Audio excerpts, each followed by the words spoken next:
ರಾಜ್ಯದಲ್ಲಿ ಈ ಬಾರಿ ಮುಂಗಾರು ಕೈ ಕೊಟ್ಟಿದೆ. ಇದರ ಪರಿಣಾಮ ರೈತರು ದೊಡ್ಡ ಮಟ್ಟದ ಸಂಕಷ್ಟವನ್ನು ಅನುಭವಿಸ್ತಾ ಇದ್ದಾರೆ. ಗದಗ ಜಿಲ್ಲೆಯಲ್ಲಿ ಅರ್ಧಂಬರ್ಧ ಬೆಳೆದಿದ್ದಂಥ ಬೆಳೆಯನ್ನ ರೈತನೊಬ್ಬ ನಾಶ ಮಾಡಿದ್ದಾನೆ.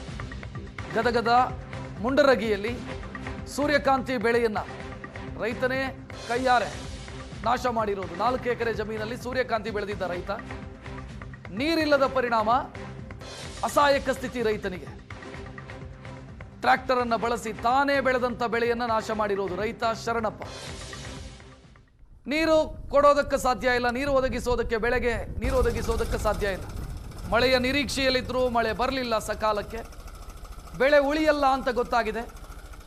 ಅಸಹಾಯಕ ಸ್ಥಿತಿಯಲ್ಲಿ ತಾನೇ ಬೆಳೆದಿದ್ದಂಥ ಬೆಳೆಯನ್ನ ರೈತ ಸಂಪೂರ್ಣವಾಗಿ ನಾಶ ಮಾಡಿರೋದು. 4 ಎಕರೆ ಜಮೀನಲ್ಲಿ ಸೂರ್ಯಕಾಂತಿ ಬೆಳೆದಿದ್ರು, ಅಂದರೆ ಬಿತ್ತನೆಯಾಗಿತ್ತು.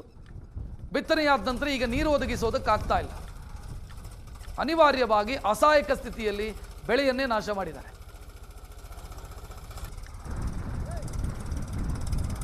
ರಾಜ್ಯದ ಕೆಲವೆಡೆ ಮಳೆ ಅಬ್ಬರಿಸಿ ಬೊಬ್ಬರಿತಾ ಇದ್ದರೆ ಕೆಲವೆಡೆ ಬರದ ಛಾಯೆ ಆವರಿಸಿದೆ. ಗದಗ ಜಿಲ್ಲೆಯೂ ಕೂಡ ಇದರಿಂದ ಹೊರತಾಗಿಲ್ಲ. ನಾವೀಗ ಗದಗ ಜಿಲ್ಲೆಯ ಮುಂಡ್ರಗಿ ಪಟ್ಟಣದಲ್ಲಿದ್ದೇವೆ.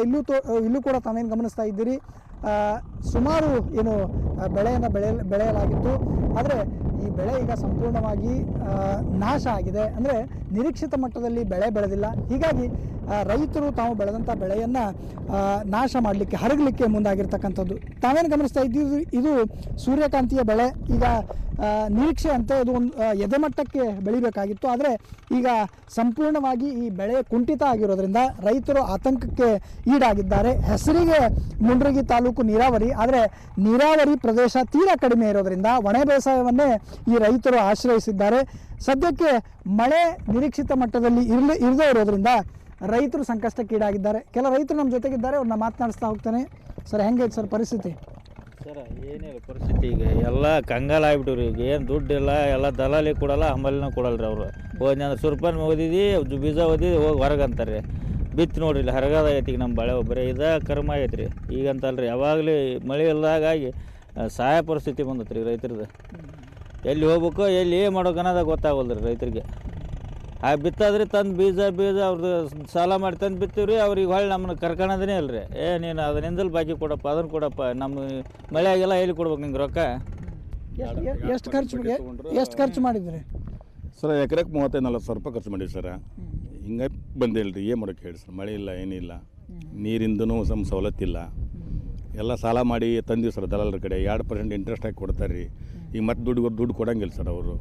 ಈಗ ಮುಂದೆ ಪೀಕ್ ಮಾಡೋದು ಯಾವ ಥರ ಮಾಡ್ಬೇಕು ಹೇಳಿ ಸರ್? ಹಿಂಗಾಗಿ ಸಮಸ್ಯೆ ಆಗಿಬಿಡುತ್ತೆ ಸರ್ ನಮಗೆಲ್ಲ. ಏನು ಸರ್ಕಾರಕ್ಕೆ ಏನು ಹೇಳ್ತೀರಿ? ಉಸ್ತುವಾರಿ ಮಂತ್ರಿ ಅಂತ ಮಾಡ್ಯಾರ. ಅಧಿಕಾರಿಗಳು ಏನಾರ ಬಂದಿದ್ರನ್ನ, ಅಧಿಕಾರಿಗಳು ಮಂತ್ರಿಗಳು ಯಾರು ಬಂದಿದ್ರ ಸ್ಥಳಕ್ಕೆ? ಇಲ್ಲ, ಅಧಿಕಾರಿಗಳು ಬಂದಿಲ್ಲ ರೀ. ಉಸ್ತುವಾರಿ ಮಂತ್ರಿಗಳು ಬಂದಿಲ್ಲ. ಉಸ್ತುವಾರಿ ಮಂತ್ರಿಗಳನ್ನು ಬೀದರ್ನವ್ರು ಹಾಕ್ಯಾರ. ಇಲ್ಲಿ ಗದಗ ಜಿಲ್ಲೆಯ ಸಂಪೂರ್ಣ ಮಾಹಿತಿ ಅವರೆಲ್ಲ ಅರಿಬೇಕಪ್ಪ ಅಂತಂದ್ರೆ ಭಾಳಷ್ಟು ಸಮಯ ತೊಗೊತೈತಿ. ಈ ರೈತರು ಭಾಳ ಸಂಕಷ್ಟದೊಳಗದಾರ. ಈಗ ಮೋಡ ಬಿತ್ತನೆ ಅಂತೇಳಿ ಮಾಡ್ತಾರೆ, ಸಾವಿರಾರು ಕೋಟಿ ರೂಪಾಯಿ ಖರ್ಚು ಮಾಡ್ತಾರೆ.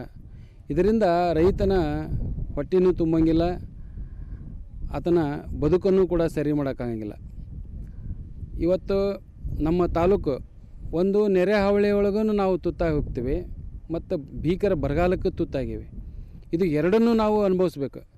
ಇಲ್ಲಿ ನಮ್ಮ ಮುಂಡ್ರಗಿ ತಾಲೂಕಿನ ರೈತರು ಬಹುತೇಕ ಪಾಲು ಸಂಕಷ್ಟದೊಳಗೆ ಇರ್ತಾರೆ. ಯಾವಾಗಲೂ ಕಣ್ಣೀರೊಳಗೆ ಕೈ ತೊಳಿತಾರೆ. ಒಟ್ಟು ಚಿಂತಾಜನಕ ಅವ್ರ ಬದುಕು. ಅದಕ್ಕೆ ನಾನು ಈ ಸರ್ಕಾರಕ್ಕೆ ನಾನು ಒತ್ತಾಯ ಮಾಡ್ತೀನಿ, ಒಂದು ರೈತರ ಸಾಲ ಮನ್ನಾ ಮಾಡಿರಿ, ಇಲ್ಲಾಂದ್ರೆ ಅವ್ರ ಖಾತೆಗೆ ಒಂದಿಷ್ಟು ಪರಿಹಾರ ಕೊಟ್ಟು ಅವ್ರನ್ನ ರಕ್ಷಣೆ ಮಾಡ್ಬೇಕಂತೇಳಿ ಈ ಮುಂಡ್ರಗಿ ತಾಲೂಕಿನ ಸಮಸ್ತ ರೈತರ ಪರವಾಗಿ ನಾನು ಆಗ್ರಹ ಪಡಿಸ್ತೀನಿ. ಇದು ರೈತರ ಅಸಹಾಯಕದ ಮಾತು. ಅಂದರೆ ಏನು ನಿರೀಕ್ಷಿತ ಮಟ್ಟದಲ್ಲಿ ಬೆಳೆ ಬೆಳೀತಾ ಇಲ್ಲ. ಹೀಗಾಗಿ ಹರಗುವ ಕೆಲಸಗಳನ್ನು ಮಾಡ್ತಾ ಇದ್ದೇವೆ. ಈ ಬಗ್ಗೆ ಸರ್ಕಾರ ಗಮನ ಹರಿಸಬೇಕು. ಅಧಿಕಾರಿಗಳು ಸ್ಥಳಕ್ಕೆ ಭೇಟಿಯನ್ನು ಕೊಡಬೇಕು, ಪರಿಹಾರವನ್ನು ಘೋಷಣೆ ಮಾಡಬೇಕು, ಜೊತೆಗೆ ಸಾಲ ಮನ್ನಾ ಕೂಡ ಮಾಡಬೇಕು ಅನ್ನೋ ಆಗ್ರಹವನ್ನು ಮಾಡ್ತಾ ಇದ್ದಾರೆ. ಗದಗ್ನ ಕ್ಯಾಮ್ರಾ ಪರ್ಸನ್ ಲಿಂಗರಾಜ್ ಜೊತೆ ಗಿರೀಶ್ ಕುಮಾರ್, ಏಷ್ಯಾನೆಟ್ ಸುವರ್ಣ ನ್ಯೂಸ್.